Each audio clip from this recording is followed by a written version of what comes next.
Coverage आप देख रहे हैं और इस वक्त मेरे पीछे आप ट्विन टावर देख रहे हैं। बस 4 घंटे ये टावर और नजर आएंगे, उसके बाद एक बटन दबाते ही एक बड़ा धमाका होगा और उसके बाद ये पूरी इमारत जमींदोज हो जाएगी। हर एंगल से आज तक आप तक ये पूरी जानकारी इस कवरेज को आप तक पहुंचा रहा है। पूरी तैयारियां यहां पर हो चुकी हैं। हालांकि 181 दिन का वक्त तो सिर्फ इस विस्फोट को कैसे किया जाए इस पर लगा। आपको बता दें यहाँ 9000 करीब छेद हुए हैं, विस्फोटक भरे गए हैं। एक बटन दबाया जाएगा और उसके बाद जो है विस्फोट होगा और ये इमारत धराशाही हो जाएगी। जो पीछे आप दो देख रहे हैं टावर, एक आपको टावर छोटी नजर आ रही होगी, एक थोड़ी बड़ी। सबसे पहले बताया जा रहा है जो छोटी इमारत है उसमें धमाका होगा और एक धमाका होने के बाद बड़ी इमारत में भी धमाका होना शुरू होगा। 9 सेकंड का वक्त लगेगा एक इमारत को जमींदोज होने में और टोटल अगर आप लगा लीजिए तो 14 सेकंड का वक्त। और ये दोनों इमारत जो इस वक्त बड़े सीना तान कर खड़ी पीछे नजर आ रही हैं, ये दिखा रही हैं कि अगर भ्रष्टाचार होगा तो वहां पर ऐसे ही कोर्ट का हथौड़ा चलेगा। सुप्रीम कोर्ट में पूरा मामला पहुंचा था। 7 साल की लड़ाई हाउसिंग सोसाइटी ने वहां पर लड़ी थी, याचिका हाई कोर्ट में भी थी। 2014 में वहां पर फैसला आया था। ये भी फैसला क्योंकि आपको बता दें ये बिल्डिंग बननी जब शुरू हुई थी उससे पहले ही बहुत सारे फ्लैट जो थे इसके वो बुक हो गए थे। कोर्ट का आदेश ये आया था कि 14% ब्याज के बाद जितने फ्लैट बुक हुए उनको पैसा रिटर्न कर दिया जाए, यानी जिनकी जमा पूंजी इसमें लगी है वो सब वापस कर दिए गए हैं। आज वो वक्त आ चुका है, वो डेट आ चुकी है 28 तारीख, जैसा कि पहले से निर्धारित था 28 तारीख को दोपहर 2:30 बजे, यानी अब से थोड़ी देर बाद ये जो ट्विन टावर आप देख रहे हैं वो जमींदोज हो जाएगी। हालांकि अब चुनौती यहां पर क्या है? चुनौती सबसे बड़ी ये है कि जो मेरे पीछे आप ये टावर देख रहे हैं उसके अगल बगल, क्योंकि पूरा रिहायशी इलाका है, यहां पर ऐसे ही बिल्डिंग्स बने हुए हैं, अगल बगल 9 मीटर की गैप है। आप जिस इमारत को आप ट्विन टावर के तौर पर देख रहे हैं उसके बगल में 9 मीटर में दूसरी हाउसिंग सोसाइटी है। हालांकि लोगों को पहले ही बोल दिया गया कि वो जगह खाली कर दें। सुबह 7 बजे तक ही डेडलाइन थी, सब वहां से निकल चुके हैं। उसके बाद वहां बिजली और पानी की सप्लाई जो है वो भी बंद कर दी गई है और अब वहां पर जो आसपास का एरिया, क्योंकि 500 मीटर का जो एरिया है वहां पर बोला गया है कि कोई भी ना रहे। बस पुलिस के कुछ अधिकारी होंगे जो नजर रख रहे होंगे। जो टीमें लगी हुई हैं इस इमारत को गिराने में, एक मुंबई की टीम है और एक दक्षिण अफ्रीका की टीम है, उनसे भी हमने सुबह खास बातचीत की। उन्होंने भी बताया कि हालांकि कल तक जब उनसे सवाल पूछे तो आश्वस्त थे,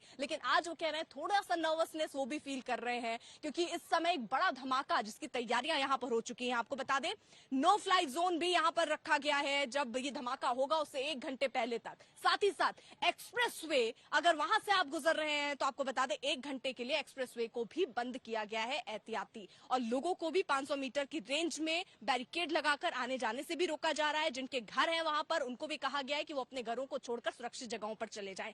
अब चुनौतियां क्या है? एक चुनौती जिसका जिक्र मैंने कर दिया कि 2 टावर गिरेंगे तो अगल बगल इमारत है, कहीं थोड़ा भी कंक्रीट का हिस्सा अगर इधर उधर गिरता है तो वो इमारत डैमेज होगी।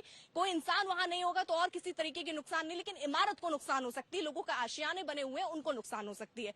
दूसरी बड़ी चीज जिस पर नजर रहने वाली प्रदूषण से जुड़ी हुई, क्योंकि दिल्ली एनसीआर में जो लोग रहते हैं वो इस बात को देखते हैं कि यहाँ पर कुल मिलाकर जो पोल्यूशन की स्थिति है वो बहुत बिगड़ जाती है कई बार। और ऐसे में जब इतनी बड़ी इमारत जमींदोज होगी तो जो मलबा निकलेगा जिसको हटाने में आप समझिए 3 महीने का वक्त अभी बताया जा रहा है, हो सकता है इससे ज्यादा का वक्त भी लग जाए। इतना ढेर जो होगा और जो गुब्बार उठेगा धुएं का, उससे निजात पाने के भी इंतजाम और तैयारी की बात हो रही है। मनीष हमारे साथ हमारे सहयोगी इस वक्त जुड़ चुके हैं। अलग अलग देखिए कैमरे की नजरों से भी हम आपको दिखा रहे हैं। ये सिर्फ आज तक में आप देख रहे हैं जहां पर हम आपको टॉप एंगल से दिखा रहे हैं, अलग अलग कैमरों से दिखा रहे हैं और हर अपडेट हम आप तक पहुंचा रहे हैं। मनीष, फिलहाल किस तरीके के इंतजाम किए गए हैं, कौन कौन से रोड बंद किए गए हैं और पुलिस वाले आला अधिकारी क्या कह रहे हैं?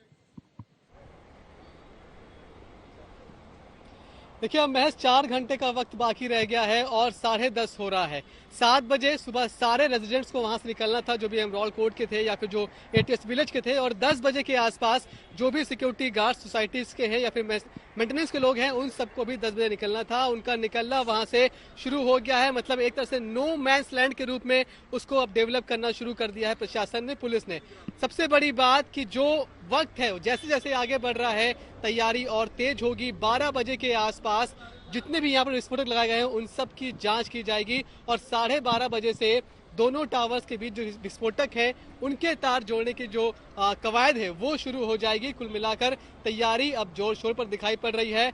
महज 12 सेकंड के भीतर ये दोनों इमारतें जमींदोज हो जाएंगी, लेकिन ये लड़ाई रेजिडेंट्स की 12 साल से भी ज्यादा लंबी है। आपको बता दें कि पहली बार 2004 में इस प्लॉट पर सुपरटेक को ये आवंटित किया गया था और तब जो नक्शा था उसमें ये कहा गया था कि 9 मंजिल के टावर होंगे और 14 टावर बनाए जाएंगे। लेकिन धीरे धीरे साल दर साल जिस तरह से लगातार नोएडा अथॉरिटी के अधिकारियों को सुपरटेक घूस देता गया और फिर इसमें अपना दायरा वो बड़ा करता गया, आखिर में 14 टावर के बाद टावर 15, 16, 17 और कहा यह गया कि टावर 16 और 17 का FAR बढ़ा दिया गया। इसके बाद उसे अनुमति मिल गई कि टावर 16 और 17 121 मीटर के हो सकते हैं।